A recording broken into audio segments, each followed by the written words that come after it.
السلام علیکم۔ آج جاوید چودھری کی کتاب زیرو پوائنٹ کی تیسری قسط ہے۔ اس کالم میں جاوید چودھری یورپی ممالک کی سادگی کے بارے لکھتے ہیں۔ ایک واقعہ ذوالفقار علی بھٹو کا بھی بیان کرتے ہیں جب بھٹو صاحب امداد لینے بھاری بھر وفد کے ساتھ سویڈن جا پہنچے۔ امداد مانگنے والا بھاری بھر گاڑیوں کے لو لشکر کے ساتھ جب سویڈن کے سربراہ حکومت سے ملنے پہنچے تو انہوں نے بھٹو صاحب کو کیا بتانے کی کوشش کی، یہ سب کچھ تو آپ کو ویڈیو دیکھنے کے بعد معلوم ہوگا، لیکن ویڈیو شروع کرنے سے پہلے ہمیشہ کی طرح ریکویسٹ کرتا ہوں کہ چینل کو سبسکرائب کر لیں تاکہ بہترین کتابوں پر مشتمل کنٹینٹ آپ تک وقتاً فوقتاً پہنچتا رہے۔ شکریہ۔ 1961 میں اس وقت کے نوجوان وزیر ذوالفقار علی بھٹو امداد لینے کے لیے سویڈن گئے۔ پاکستانی وفد مقررہ وقت پر میٹنگ روم پہنچ گیا، لیکن سویڈش وزیر اعظم اولف پالمے غائب تھے۔ جب بھٹو صاحب کو انتظار کرتے ہوئے پورے 5 منٹ گزر گئے تو انہوں نے اس زیادتی پر پروٹوکول افیسر سے احتجاج کیا۔ ابھی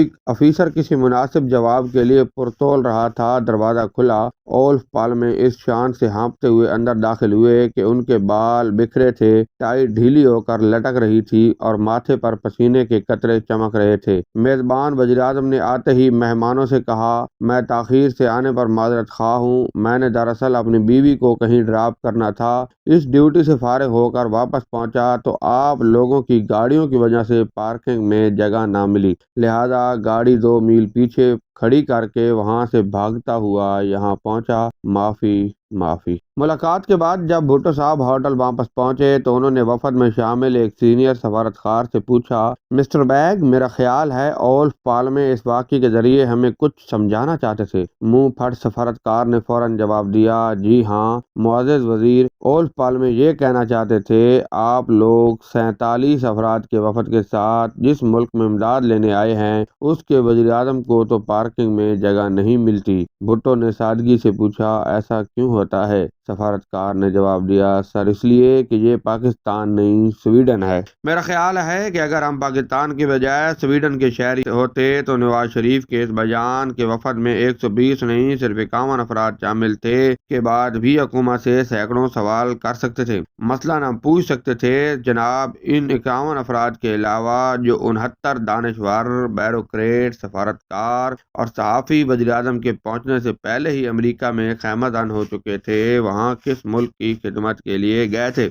ان کے قیام و طعام، فضائی، بری اور بحری سفر کے اخراجات کس نے ادا کیے؟ ہم پوچھ سکتے تھے، جب اوول آفس میں وزیر اعظم کے ساتھ صرف 5 افراد، شہباز شریف، اسحاق ڈار، سرتاج عزیز، شمشاد احمد اور ریاض کھوکھر جا سکتے تھے تو پھر اپنے ساتھ 51 سالار لے جانے کی کیا ضرورت تھی؟ ہم پوچھ سکتے تھے، جب اس دورے کے لیے 15 افراد ضروری تھے تو پھر 3 دستوں میں 120 افراد امریکہ منتقل کیوں کیے گئے؟ ہم پوچھ سکتے تھے کہ اس سیکریٹری کی اہلیہ کی امریکہ میں کیا ضرورت پڑ گئی تھی جسے آخری وقت میں وفد کا حصہ بنایا گیا؟ ہم پوچھ سکتے تھے، اس ورکنگ وزٹ جس میں امریکی صدر کوئی بڑی کمٹمنٹ نہیں دیتا، مہمان وزیر اعظم کو وائٹ ہاؤس میں گارڈ آف آنر نہیں دی جاتی، صدر مہمان کو ڈنر نہیں دیتا، وائٹ ہاؤس کے دروازے پر استقبال نہیں کرتا، سٹیٹ وزٹ بنا کر کیوں پیش کیا گیا؟ اگر یہ سویڈن ہوتا تو ہم لوگ پوچھ سکتے تھے، جناب اس دورے پر $1 ملین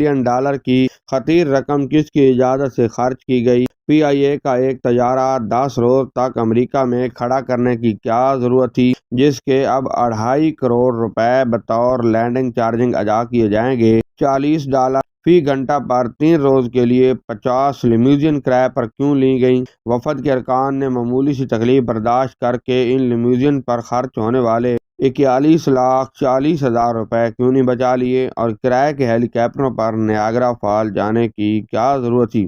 اگر یہ سویڈن ہوتا تو ہم لوگ پوچھ سکتے تھے، جناب لندن میں اتوار کی رات 11 بجے پاکستانی ہائی کمشنر کو گالیاں کیوں دی گئی تھیں؟ اسے وفاقی وزراء کے لیے 5 اسٹار ہوٹل کے بجائے 4 اسٹار کا انتظام کرنے پر سخت سست کیوں کہا گیا تھا؟ کس کی اجازت سے سرتاج عزیز، عابدہ حسین، غوث علی شاہ، چودھری نثار علی، فخر امام، شمشاد احمد کو ماربل آرچ کے 4 اسٹار کیمبر لائن سے پاک لین کے 5 اسٹار ہلٹن منتقل کیا گیا اور ان 4 اسٹار اور 5 اسٹار ہوٹلوں کے کرائے کس کی جیب سے ادا کیے گئے؟ اگر یہ سویڈن ہوتا تو ہم لوگ پوچھ سکتے تھے ہمارے وفاقی وزراء، سفارتکار اور بیوروکریٹ امریکہ اور لندن میں پاکستانیوں سے منہ کیوں چھپاتے پھر رہے تھے؟ وہ اتنے بڑے وفد، شاہی اخراجات اور قیمتی گاڑیوں کے بارے میں جواب دینے سے کیوں کترا رہے تھے؟